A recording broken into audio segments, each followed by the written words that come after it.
Hi friends, it's Gwen. Welcome back to my channel. Today I want to review The Night Circus by Erin Morgenstern. I picked this up during Tome Topple and I read pretty much all of it except for like the last 100 pages.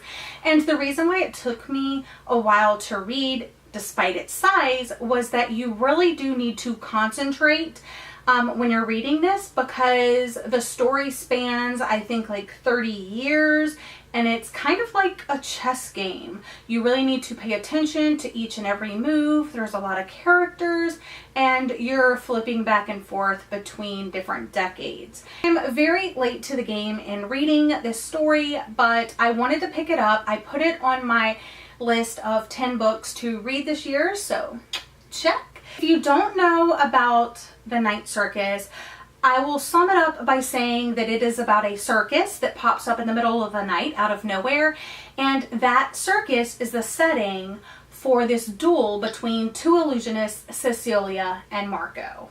Now, I have to say that I don't read synopsises on books very often. If I do, I only read like the first paragraph. The Night Circus, I did not read the synopsis of, and I'm really happy that I didn't, because I think that that can kind of ruin some of the excitement, some of the enjoyment if you're reading it. It has a couple of things in here that I don't think are necessarily true. Like, I don't agree with the synopsis. I think it lies to you. I don't think there's this fierce competition. I don't think that there is a proper duel. It also talks about a deep, what does it say? They tumble headfirst into love, setting off a domino effect of dangerous consequences. No. No.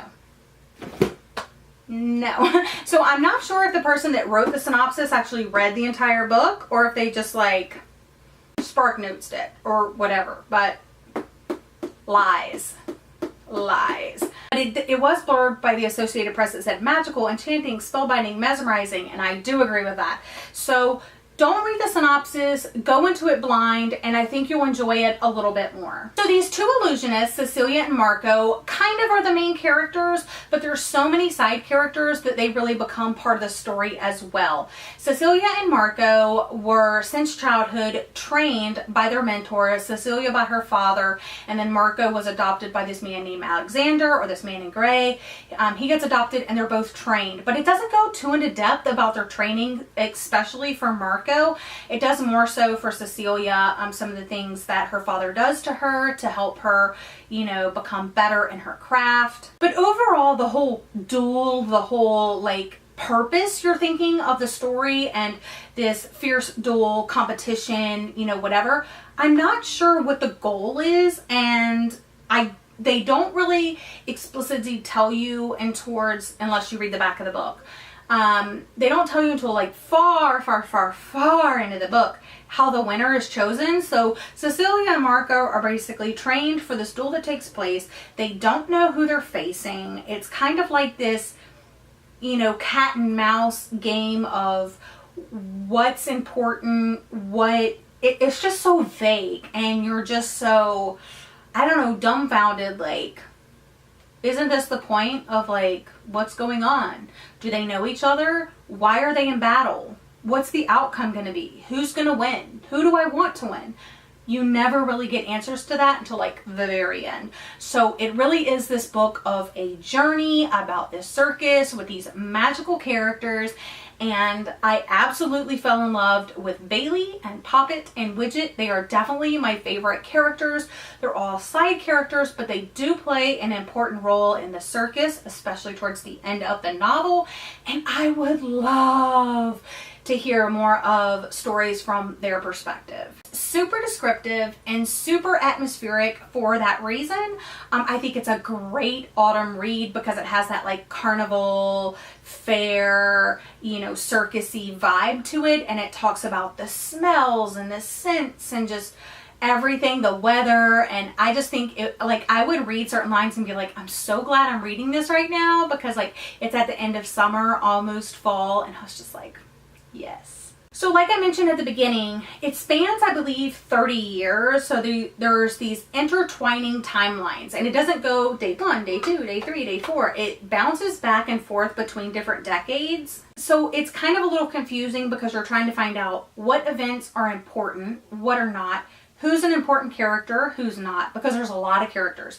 You meet a lot of people in the circus, you meet a lot of people outside of the circus, and you're trying to figure out who's important to the circus, who's important to Cecilia, who's important to Marco, and so forth. One thing that I will say about this story is it is very magical. Anything and everything that the author wanted to happen in this world can happen, and it's taken for a literal fact. There's no discussion on how it can be or anything like that, and that's why I believe it was set in like the 1870s. So magic in the story is literal magic. There's no illusion, there's no sleight of hand, it's magic.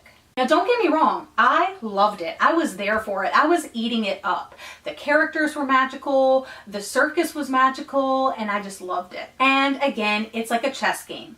Every move, every action you have to pay attention to. You really do have to concentrate. So this isn't one of those light, fluffy reads. I would say that it crosses over genres. I think it's good for YA readers, for adult fiction readers. I think it's magical and fantastical and has that element of fantasy in it, but it also has that element of literary fiction to it. So I definitely enjoyed the ride. I was definitely on a journey. I definitely recommend it if you're looking for a very unique read. It's almost like a fairy tale, and when I read it, I just kind of wanted more from it. I wish the ending was a little bit more, I don't know, satisfying, because I don't think it quite was as satisfying as I thought it would be.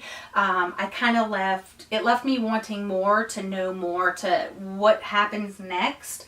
But yeah, I absolutely loved it. I rated it 5 stars. But even though I rated it 5 stars, there's some things that I loved and some things that I didn't. And it kind of is just like this whirlwind, magical mystery ride that you're on when you're reading it. I hope I have convinced you if this is the read for you or not, because I definitely think there will be readers out there that enjoy it. They love descriptive writing and atmospheric writing and interesting characters. And then there's going to be people that do not like it because the synopsis basically lies to you, and they think they're going in for one thing and they get something completely else. So if you don't read a synopsis and you're just along for the journey, definitely check it out. Let me know if you've read it. Let me know what you think. Thank you for joining me. I hope you're all having a lovely day, and I'll see you again in my next video. Bye!